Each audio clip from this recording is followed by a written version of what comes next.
नमस्कार, स्वदेश न्यूज देख रहे हैं आप। मैं हूं आपके साथ राखी और बात करेंगे जामा पर जंग।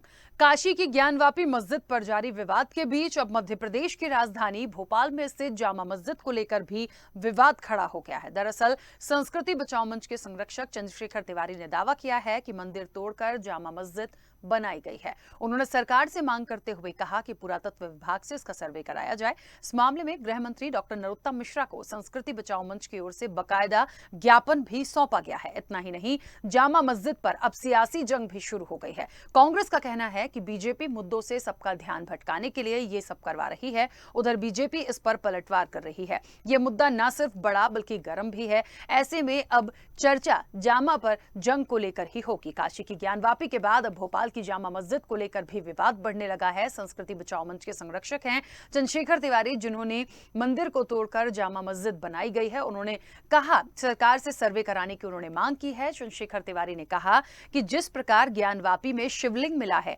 नंदी पहले से विराजमान है, उसी प्रकार चौक क्षेत्र में स्थित जामा मस्जिद का काम भी भोपाल की 8वीं शासिका कुदैसिया बेगम ने 1832 ईस्वी में शुरू कराया था।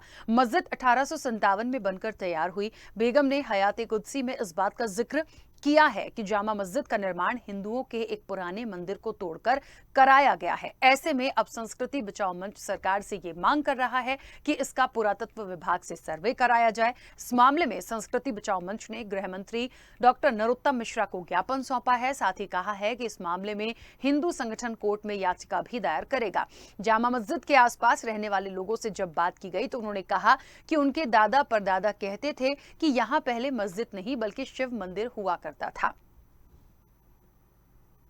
हम माननीय गृह मंत्री जी से निवेदन कर रहे हैं कि पुरातत्व विभाग से इसकी जांच कराई जाए, सर्वे कराया जाए और उस स्थान को संरक्षित किया जाए, जिससे कि कहीं, क्योंकि अब जब हम याचिका दायर करेंगे तो हो सकता है उस आज कोर्ट में याचिका दायर कर रहे हैं, हो सकता है कि उस स्थान की छेड़छाड़ भी हो। इसलिए हम ये भी चाहते हैं कि वो संरक्षित स्थान हो जाए। हम माननीय गृह मंत्री जी से निवेदन।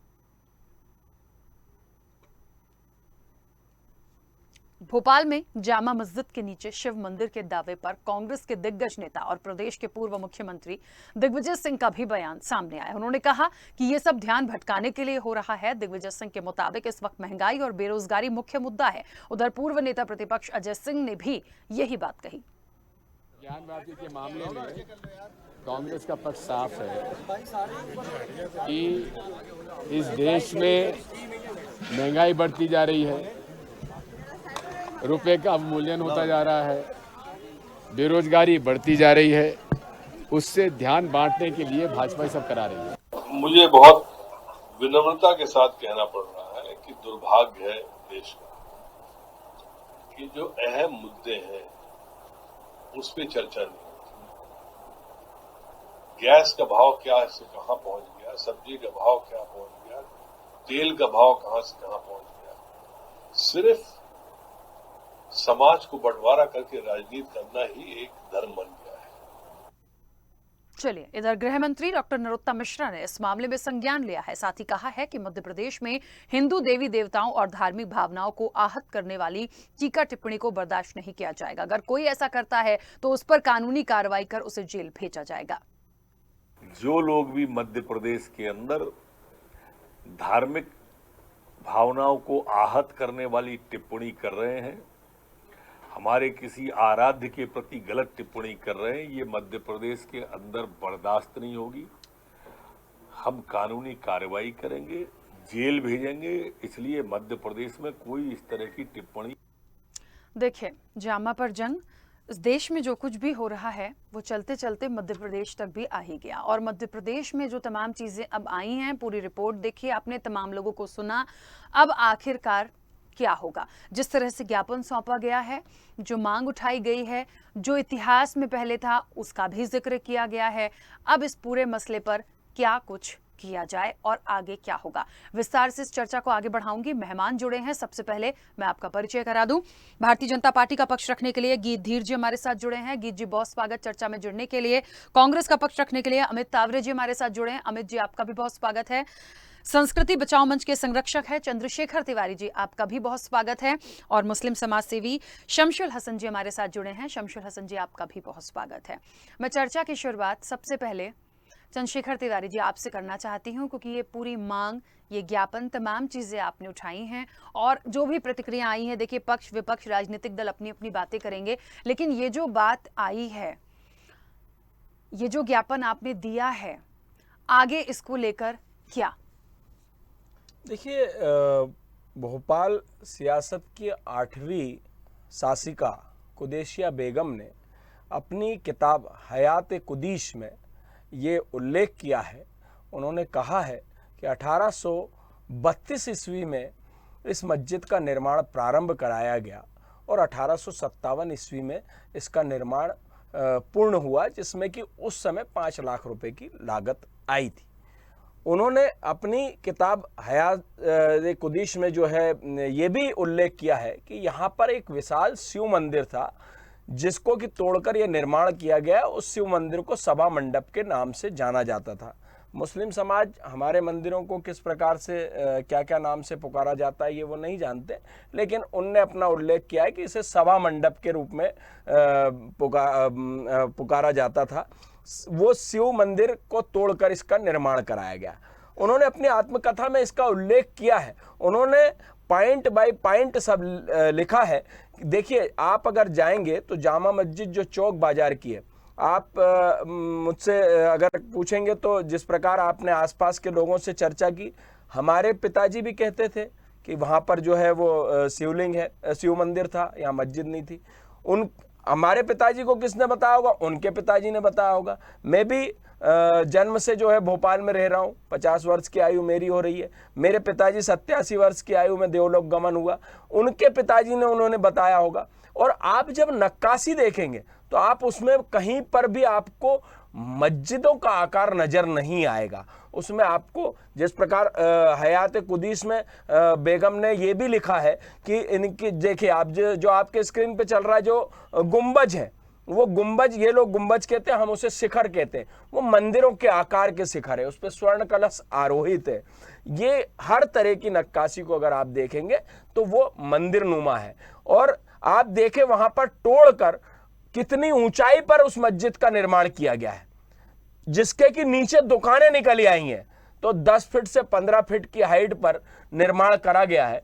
और हमारी सिर्फ एक मांग है कि हम माननीय नरोत्तम जी से और माननीय मुख्यमंत्री जी से हमने ये मांग करी है। आज हमने गृह मंत्री जी को ज्ञापन सौंपा और उनसे निवेदन किया कि पुरातत्व विभाग से इसका सर्वे करा लिया जाए। अगर वहां पर हमारा धर्म स्थल है तो मुस्लिम समाज हमें सहर्ष जो है वो हमारा धर्म स्थल दे दे और बड़ा दिल करके एक अच्छा संदेश पहुंचाने का प्रयास करे। ज्ञानवापी की अगर आप बात करेंगे राखी जी, तो ज्ञानवापी का जब याचिका दायर हुई थी तो उस समय भी लोगों ने यह कहा था कि ये एक प्रोपगेंडा खड़ा किया है। कांग्रेस को तो हर चीज में प्रोपगेंडा खड़ा नजर आता है। हम धार्मिक लोग हैं, सनातन धर्म के लोग हैं। अगर हमारा सनातन धर्म का धर्म स्थल वहां पर है तो उसकी जांच होनी चाहिए। अगर नहीं है तो कोई बात ही नहीं, और होगा तो दूध का दूध और पानी का पानी सामने आ जाएगा। 500 वर्ष हमने जो है इंतजार किया है राम मंदिर के निर्णय पे। हम तो न्यायपालिका पर विश्वास करने वाले लोग हैं। हमने आज याचिका दायर करने के लिए पूरे दस्तावेज तैयार कर लिए। कल या परसों में हमारी याचिका दायर हो जाएगी। ठीक है, चलिए शमशुल हसन जी क्या कहेंगे? बस यही कहूँगा कि ज्ञान की कमी है। पहली चीज तो चंद्रशेखर जी और उनका परिवार कहाँ के रहने वाले हैं। भोपाल कब आए, पिताजी कब आए, उनके फादर को मैं भी जानता था। भोपाल कब आए, इनके दादा कहाँ के रहने वाले थे, ये छुपा गए। दूसरी चीज़, हमें अभी आवश्यकता है, इस देश को जो आवश्यकता है, महंगाई कहाँ जा रही है, शिक्षा का स्तर कहाँ चला गया, डीजल पेट्रोल कहाँ चले गए, जनता में त्राही त्राही मची हुई है।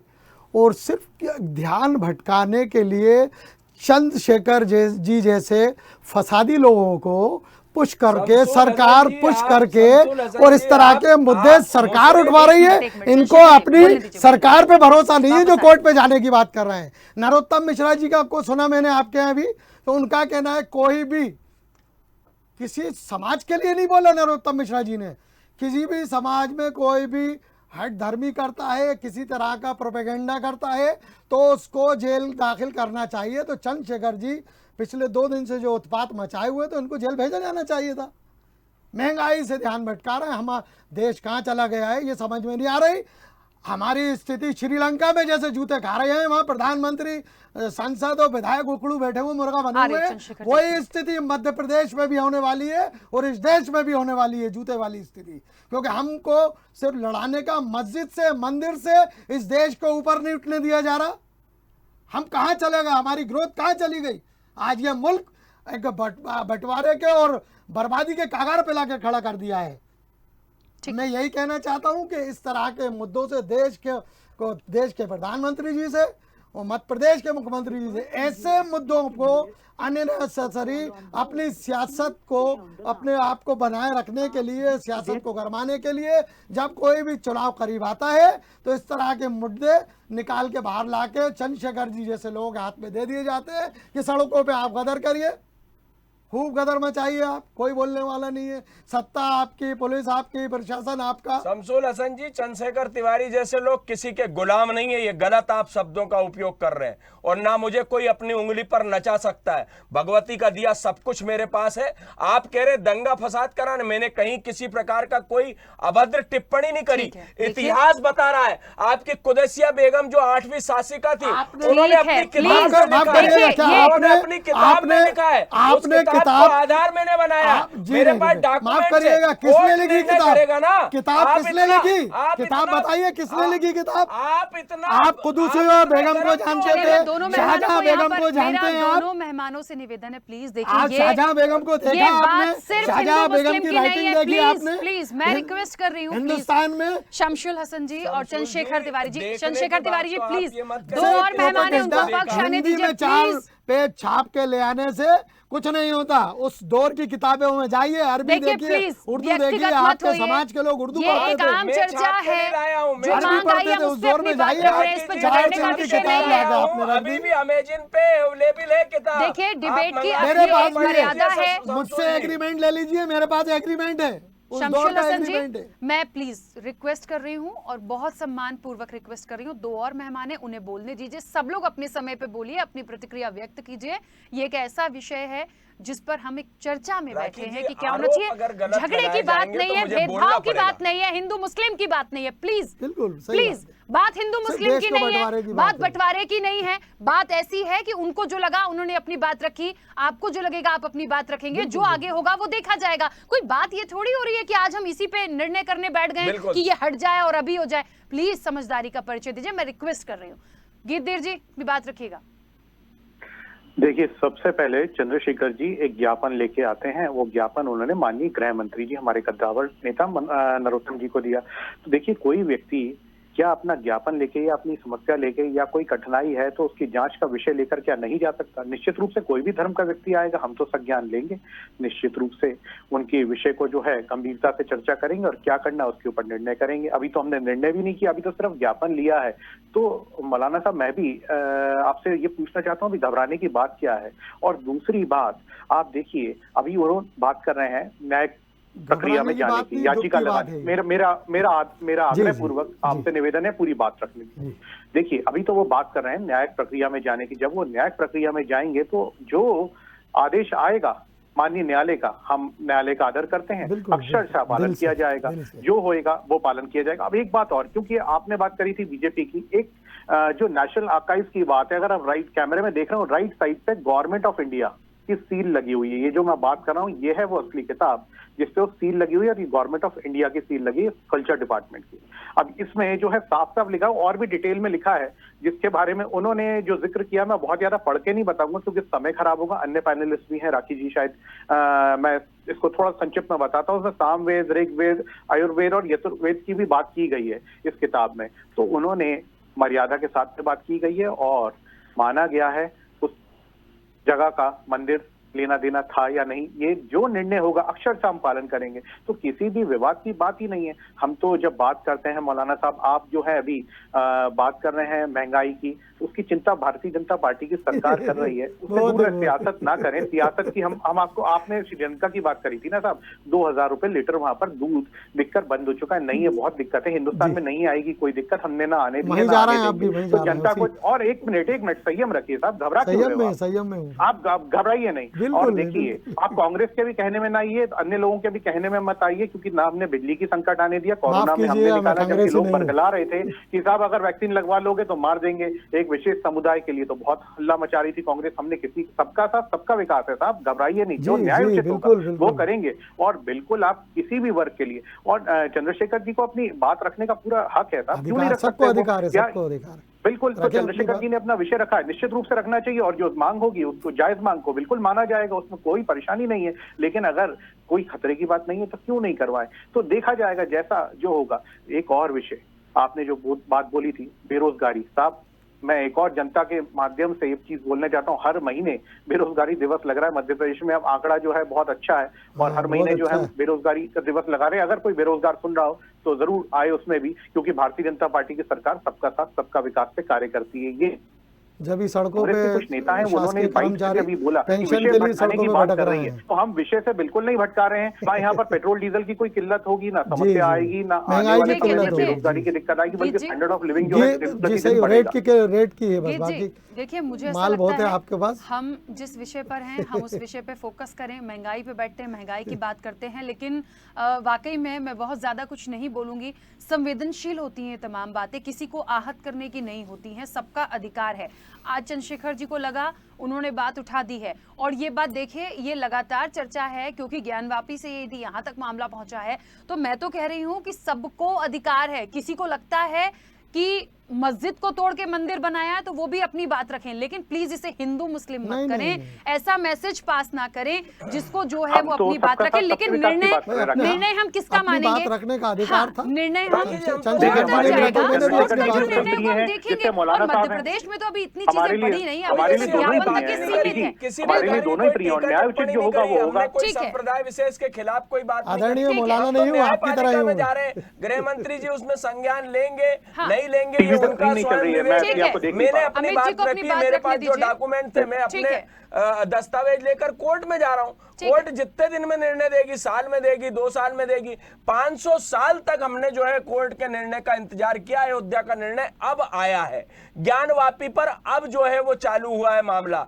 अभी मथुरा बाकी है, ऐसी 30,000 बहुत सारी बाकी हैं, लेकिन हम न्यायपालिका पर हिंदू समाज विश्वास करता है, और हम विश्वास कर रहे हैं, इसलिए हम कोर्ट में जा रहे हैं। और करना भी चाहिए, और इसलिए करना चाहिए हमारी एक क्योंकि देखिए ज्ञानवापी में भी, उसके निर्णय का ज्ञानवापी में भी जितनी चीजें आई हैं उसके बाद बहुत स्पष्ट कोर्ट के ये निर्देश थे और हैं कि जब तक चीजें स्पष्ट नहीं होंगी आप नमाज पढ़ने से नहीं रोक सकते। तो ये बहुत बड़ी चीज होती है, बहुत बड़ी बात होती है। तो मुझे लगता है आप करिए, यहाँ के लिए भी तमाम चीजें हैं। तो मुझे लगता है थोड़ा सा हम इस चीज को समझदारी से एक चर्चा में लें, इस तरह से ना लें कि एक दूसरे पे इस तरह से आरोप लगाएं।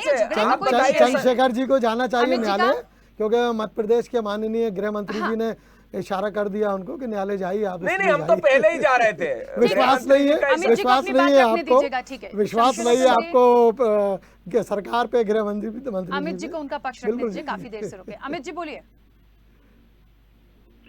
धन्यवाद, आपने मुझे बोलने का मौका दिया।